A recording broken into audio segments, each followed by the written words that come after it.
YouTube, Davey VTV, Davey V with you.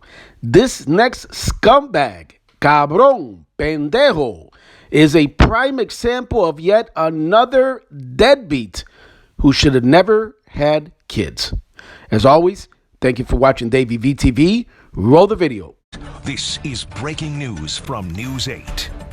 Good afternoon. Thanks for joining us. News 8 at noon this Wednesday. Those breaking stories. We're going to start with the latest on this father accused of running from authorities and tossing his 1-year-old baby girl to the ground after he was hit by a truck trying to escape. He's been arrested, appeared in court just this morning. At the same time, that little baby remains in the hospital with horrific injuries.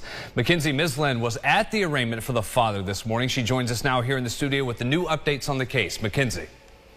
Yes, Brennan, 25-year-old Gerald Benitez Alvarez entered a not guilty plea to first-degree assault. His arraignment comes less than 24 hours after his 1.5-month-old baby was severely injured while police say he was on the run.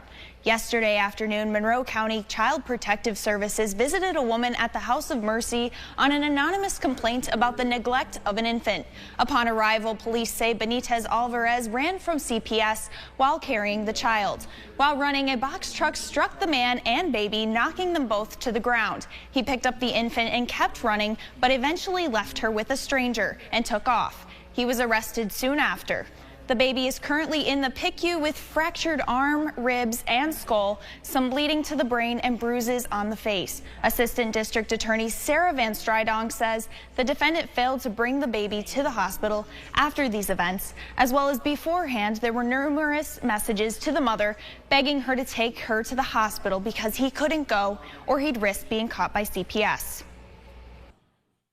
In this case, you heard me, the allegations are that CPS was trying to check the welfare on a child and do what we give them the responsibility to do, to keep our kids safe. And all they wanted to do is make sure that this baby was safe. And this led to this culmination of events, which perhaps happened before it, but we got to do a better job in this community at keeping our kids safe. Benitez Alvarez is scheduled to return to court Monday at 10:30 a.m. for his preliminary hearing. Brennan.